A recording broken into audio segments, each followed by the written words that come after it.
लेकिन शहर में बीजेपी वाद ज्यादा है, बीजेपी के प्रति ज्यादा वो है। गांव के जो लोग आए हैं वो भी फिर जातिवाद के आधार पर नहीं रह जाते यहाँ। वो आप ये बता रहे हैं कि गांव में जातिवाद है, शहर लोग जातिवाद से ऊपर उठ गए। हाँ, और ये शहर में आए कहाँ से? मुझे अपने बराबर वाले का पता नहीं, वो अपनी मर्जी से वोट करता है। शहर वाला आया कहाँ से? ऑल ओवर इंडिया का आदमी रहता है। ऑल इंडिया का आदमी रहता है, तो यहाँ व्यक्तिगत कोई वैसा प्रभाव नहीं है।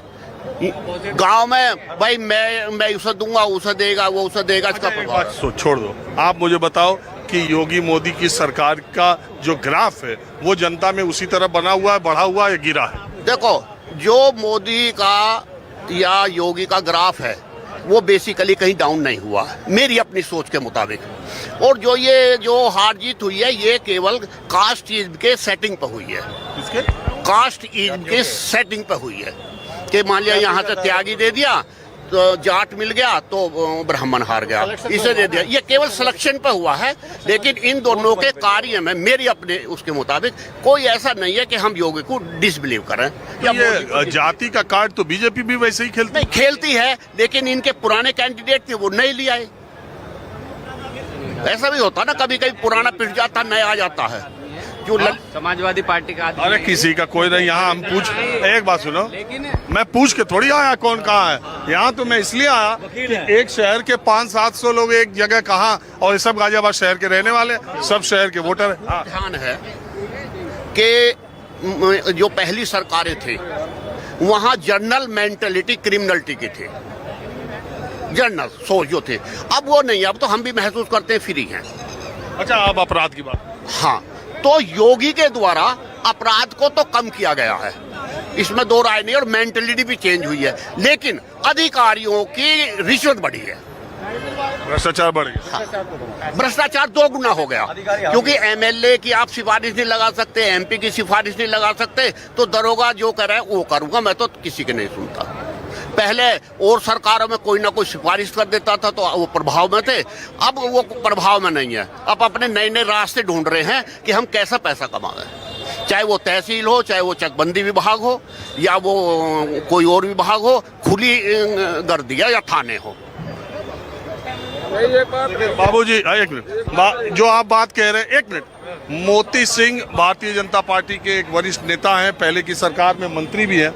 उन्होंने भी अभी 2 दिन पहले एक बयान दिया कि 42 साल के अपने राजनीतिक जीवन में थानों और कचहरी में ऐसा भ्रष्टाचार मैंने नहीं देखा जैसा भ्रष्टाचार इस वक्त की सरकार में है। देखिए, हाँ, लेकिन ये गलत बात है, बिल्कुल आज पुलिस पकड़ रही है, ये गलत बात है।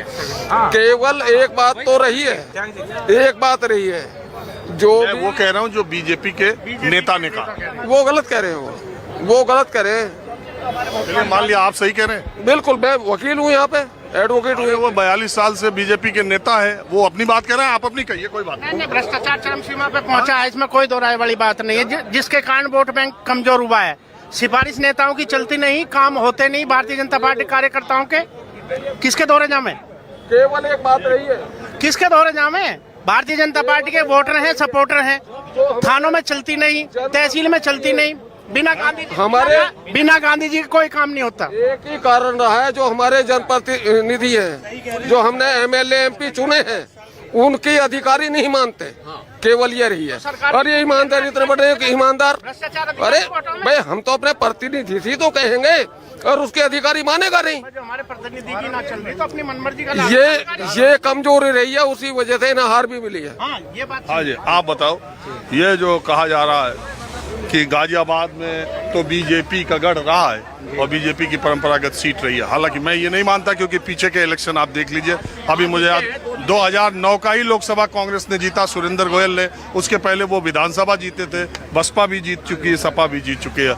लेकिन इस बार का विधानसभा उपचुनाव को कैसे देखते हैं? देखिए, अभी जो विधानसभा उपचुनाव हुए हैं, बीजेपी को बहुत करारी शिकस्त मिली है उपचुनाव में, और आने वाले समय भी जो अखिलेश और राहुल गांधी जी का इंडिया अलायंस हुआ है, इसने पूरी तरीके से बीजेपी को बैकफुट पे लाके खड़ा कर दिया। आप देखेंगे कि 79 सीटें जो लोकसभा की हुई हैं 1000 के कम अंतर से हारी गई हैं। 79 सीट आप सर्वे कर लीजिए। कौन सी लोकसभा की जो सीटें 79 सीटें 1000 के अंतर से हारी गई हैं सर। यूपी में? नहीं, पूरे देश में।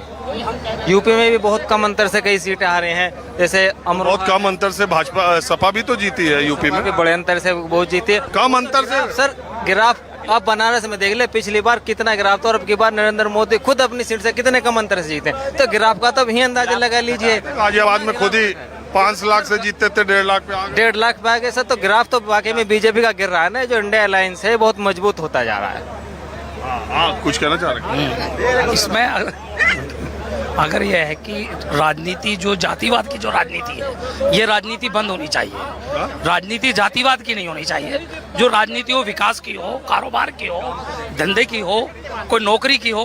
अब ये पेपर लीक मुद्दा ऐसा रहा, फंड जो इन्होंने बेईमानी की वो सबके सामने रहा, इलेक्ट्रिक बोर्ड वाला, तो ये सब चीज़ें समाज के सामने हैं। तो इन चीज़ों को ध्यान में रखते हुए चुनाव, ना कि किसी राजनीतिक रूप से कि भाई हिंदू मुस्लिम सिर्फ इसी बात पे चुनाव नहीं होना चाहिए।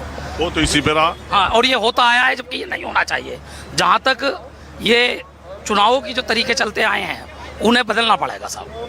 अभी पीछे सुभेदा अधिकारी ने कह दिया कि भाई हम मोदी की नीतियों को नहीं मानेंगे, सबका विकास सबके साथ को नहीं मानेंगे। तो फिर वो सुधार लिए, सफाई दे दी। बाद में उन्होंने सफाई दी है, साथ विकास की तरफ चलें, काम की तरफ चलें, नौकरियों की तरफ चलें, इसमें कोई दिक्कत नहीं है साहब। अगर सरकार सही चले तो हमें किसी से कोई आपत्ति नहीं है, ये लोग बने रहे तो भी कोई दिक्कत नहीं है। बारिश। हाँ? मोदी जी और योगी जी दोनों ठीक हैं, लेकिन जो अफसरशाही चल रही है ना, हमारे जनप्रतिनिधियों की को सुनते ही नहीं अधिकारी। हाँ, यही तो शिकायत है। हाँ, आप क्या कहना चाहते हैं? बाबूजी मैं ये कचहरी में मुंशी हूँ। हाँ? मुंशी हूँ कचहरी में। अरे कोई बात नहीं, मुंशी वकील यहाँ तो मुंशी वकील ही आया जाता। और सुनिए, लेकिन अगर ये बताइए जो 7 साल तक का परिधान चल रहा है कि दरोगा को पावर दी है कि हाँ जी छोड़ो और यहाँ पे पकड़ो, पूरी रात में हवालात भरी होती है और सुबह के टाइम में खाली। और यहाँ पे वकील क्या करे? यहाँ पे जिसके पैर में चप्पल नहीं होती वो ही आता है और कोई नहीं आने का। जो 2 रुपए देने के हिसाब से आएगा, वहाँ पे 20 रुपए जिसकी औकात है वो देगा, थाने में वही छूटेगा, अन्यथा वो आएगा यहाँ पे। वो वकील लोगों के हाँ सर, सुन लिया। हाँ, बताइए। वकील अमित गंजू का भतीजा हूँ मैं। अच्छा ठीक है, होंगे।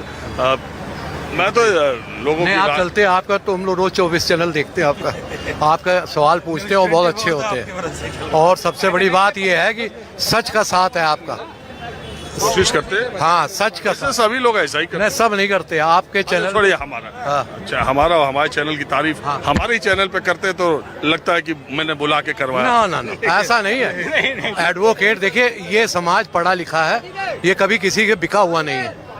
हम लोग जो है, जो सच है वो बोलते हैं, क्योंकि हमारे को इसलिए बनाया गया है कि न्याय दिलाने के लिए। तो जो न्यायप्रिय बात होती वही हम आपके सामने कह रहे हैं। तो हम तो आज आप लोगों का चुनाव सुना तो मैं यहाँ आ गया कि वकील लोग इकट्ठे मिल जाएंगे शहर के, और तो शहर में चुनाव होना है कुछ दिन बाद, तो वहाँ का माहौल क्या है? आपका बड़प्पन है कि जो आपने वकीलों की तरफ भी ध्यान दिया। अरे मैं आते रहता हूँ आपके कचहरी में, तो आप आते रहते हैं, लेकिन आज जो आप दिखा रहे हैं, वकीलों को एकता का दिखा रहे हैं, और जो एकता आप दिखा रहे हैं इसमें बल है। और अगर सारे वकील एकता नहीं दिखा रहा। हाँ, नहीं। अगर एकता होती तो ये इतनी जगह टेंट क्यों लगते हैं? तब अनअपोज्ड निर्विरोध नहीं जीत जाते। अगर आप चुनाव एक मिनट सर, आप और पूछिए, क्या पूछना चाह रहे हैं आप? यही जो विधानसभा उपचुनाव कुछ ही दिन में आपके यहाँ होना है शहर में, तो क्या आपको लग रहा है? पीडीए का बोलबाला है, पीडीए जिसमें अखिलेश जी का है। अभी तक बीजेपी के साथ थे,